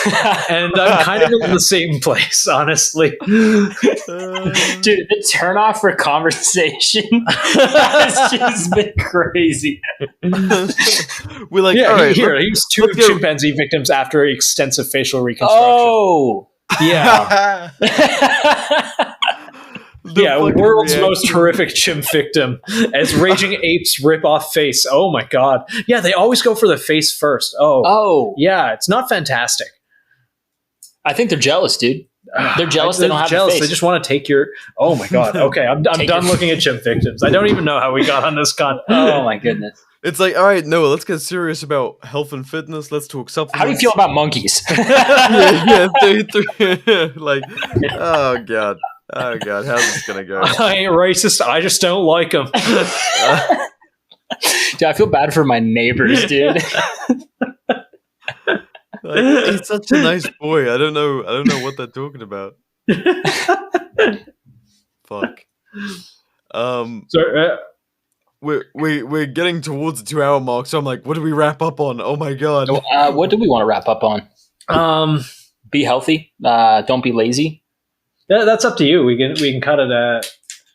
I was just saying, like, as we're, if we went from like monkeys ripping people's faces off to that advice, that's a strong transition right there. Fair point. Well, one thing I'd like to ask you before we wrap up would be for someone who just wants to get into this and like wants a good base of knowledge for like a workout plan, something that they can just like look at a list or look at some videos and emulate it. For mine, that was P90X. Like say what you will, it actually worked for getting me into a healthy lifestyle and getting into everything else. But for someone who's listening to this and just like, hey, I want to get off the couch, but I have like choice paralysis because there is so much content. Oh no, it's there. Paralysis analysis with like fitness stuff is real as fuck. There's so much shit and so much shit saying other things are like the wrong way to go about things. Yeah. It's like your body type isn't compatible with this kind of working out. It's like, okay, fuck me. That's just yeah.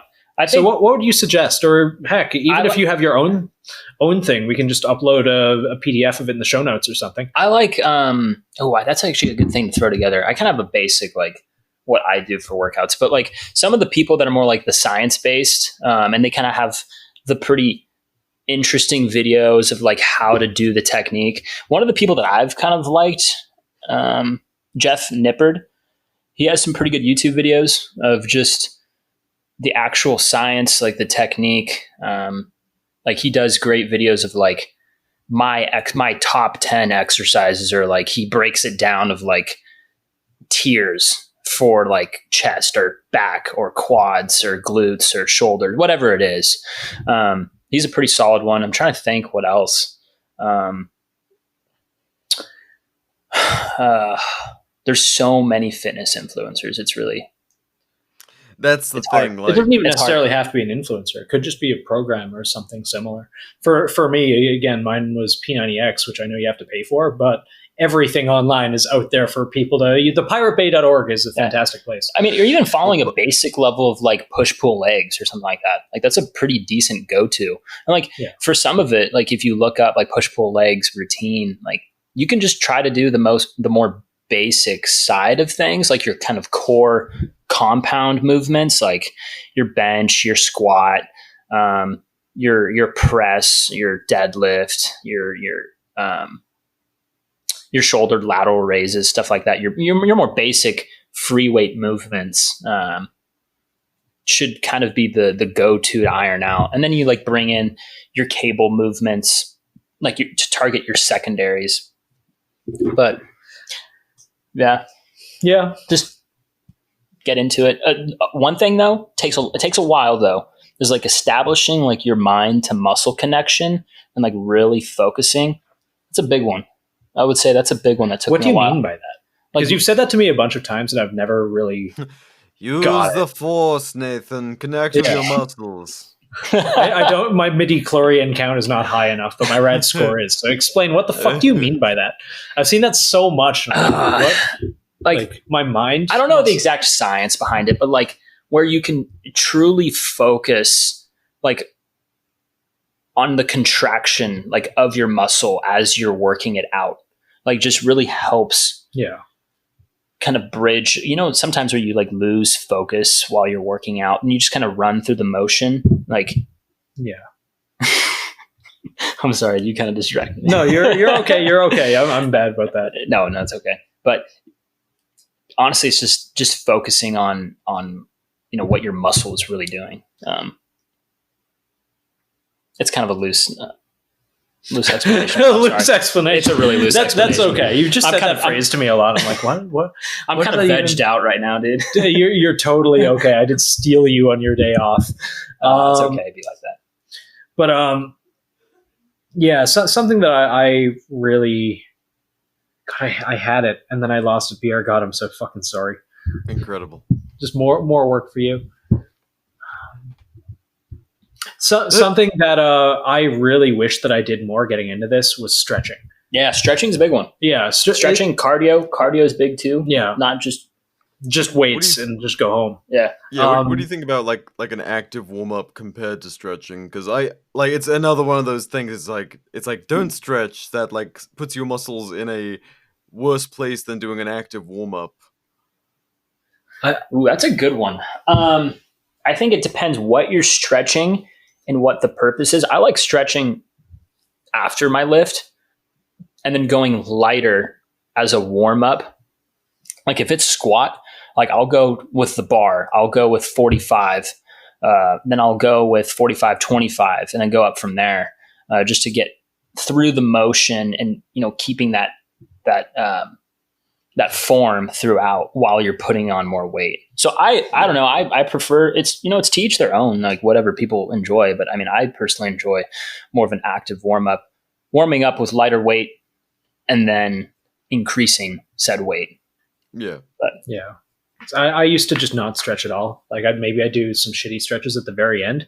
And then one day my rotator cuffs just stopped working. And now years later, it's all better. I get phantom pains at night every once in a while, but I kind of learned the hard way. It's like, fucking do something. Yeah. Do something. Yeah, do some form of stretching. I usually stretch the hand too. Yeah, like if I'm doing movement on the range, I'm like, or like going for a hike or a ruck or something, I'm like, oh, I didn't stretch before. That was fucking dumb. Like I'm doing something physical and I just I had no warm up. I just jumped into it. I'm like, I'm getting up from behind a desk, either at work or like working on the show and just doing something active. And that's usually like I just go and climb a mountain in Arizona, and I'm like, oh fuck, like I need to actually like warm up before this intense activity. There I am on the saddle of a mountain, like fuck. Yeah. No,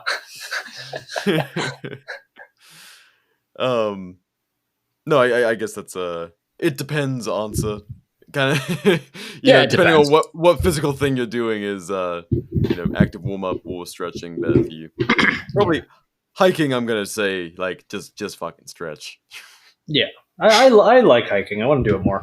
Hiking's nice. And so many places to do it here. I just haven't really been, which is sad because I was hiking more in Nova Scotia, which is like. I hear the old trail that I went to is full of Indians, and they'll approach. Oh no! They'll approach. Do not go on this sidetrack right now. Do not go on Indians. Fuck. Yeah. To stave off that, Noah, is there anything else you want to share with the people before we start to get out of here? Yeah. First, I just wanted to say thank you. I really enjoyed it. I love the I love all of it. Yeah. So I just like hanging out. You've seen how the sausage is made now. Yeah. I appreciate you coming on last minute. We have an episode that was going to go out this weekend, but we had to push it to next weekend, which I hope all of y'all listening are there for, because it's going to be pretty cool. I guess we can talk about it. It's Forgotten Weapons and Commando Bond. It's going to be great. Yeah. But yeah, it's going to be pretty fucking badass. No, I just want to say thank you. I'm excited about, the future for myself. I have product coming soon. Going to be potentially setting up. Chill. Plug it. Chill yourself. Yeah. This is one of those things where I shill myself. Oh, I hate that, dude. Yeah. But, I'm going to preface this with Noah's my friend. He didn't come on being like, yo, promote my shit. I'm just like, hey, Noah, I believe in your product because I've had it and it fucking works. Come on and shill your shit because I like it. Well, thank you. I just feel, I feel funny showing my shit, but I know you do. That's why I forced you to do this. I know. But yeah, so basically, my website is just cleanmuscle.com. Pretty easy to find. You can scroll through there. Still got some stuff I'm polishing up, but basically my pre-workout's called Vigor. That's some BioShock shit. I like it. Yeah. All natural ingredients, sweetened with monk fruit.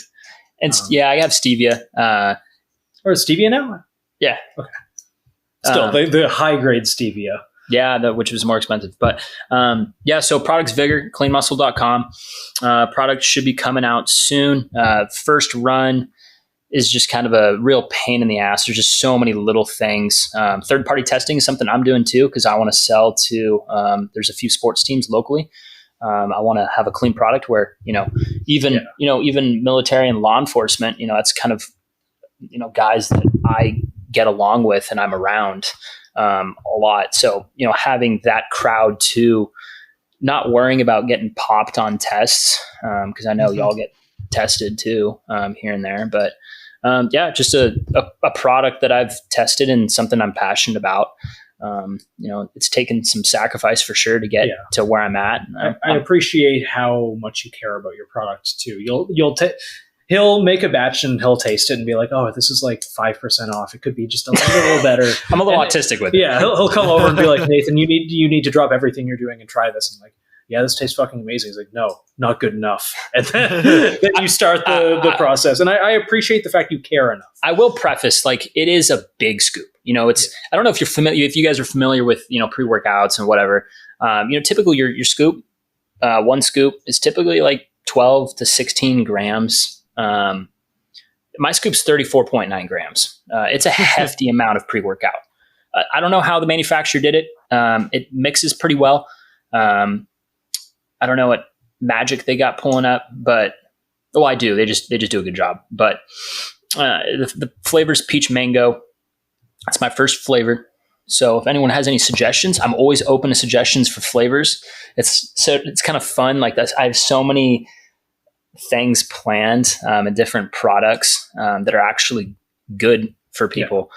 But it's just getting to that point of being able to, hey, I want 3 more flavors. Yeah. I like the idea of product development coming from a mindful of a mind of this is what I want and other people might want this, but I'm going to make a product that I would use for my purposes. Yeah. I think that's pretty fucking cool. But thank you.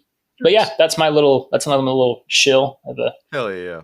No, that's we always love to plug the homies, and especially, you've given us some time. You've helped us try and reach the masses on improving themselves and being better. I'm just a nobody, dude. I don't know anything. I had to force him to come on. I don't know anything. What are you doing on Saturday? We're going to do a fitness episode, you piece of shit. Yeah. Dude, and you're time to no one knows. Yeah, no one knows anything. So fuck it. If we pool our knowledge together, maybe we can all become slightly less retarded. So thank you. 100%. Yeah, coming in at it with an open mind, and for me, I just love absorbing knowledge. That's why I love hanging out with different people. Just seeing what they have to say. I just find it fascinating. I just like hearing people's stories and where they've come from in life and what knowledge and education I can glean off of them. It's fun to me. I don't know. That's a whole show, man. We've collected all sorts of freaks and geeks, and I know. I know. I know. And you know everything they know and everything they can share, and hopefully we can all get a little bit smarter together, or worse. Maybe we can all get a little worse together. Fuck it. Yes, yeah. I think we're all going to get a little worse. Yeah, probably, but we're all in it for the journey. Absolutely. Do you have any dad advice for us? Dad advice? Dad advice. You had to have known this. As if the listeners are your children. Ooh. They're looking up to Daddy Noah. They're like, what should I do with my life? I would say do one more. One more scoop? I like that. It could be anything. I don't know. Like one more lift. One more like something that betters you. Yeah. More something you don't want to do, but if you do it, you'll be slightly better off. That's a good way to put it. Thanks, Nathan. I like that. No, I love that. That's always something like, you know, was that rep really good enough? Do you deserve to finish yet? Do one more. Yeah. I have one little bit of dad advice if you don't mind me sharing. I am always interested if it's going to be genuine or awful, so please, Nathan, go build ahead target packages on rude people. Yes, absolutely.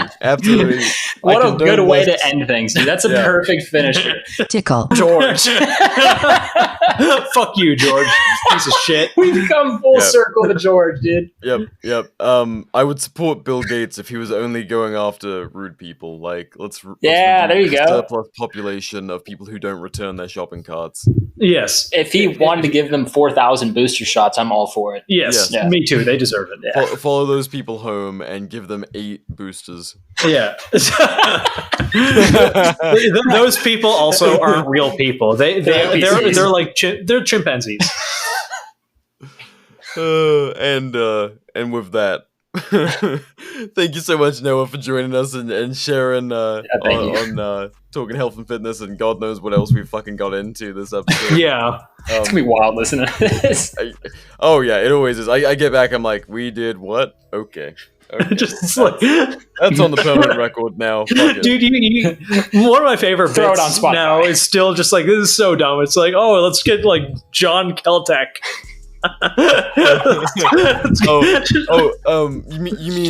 You mean Steve Cry Precision? Steve Precision. Steve Cry Precision. Stephen Cry. Stephen Cry of the Cry Precision dynasty. Okay, bye.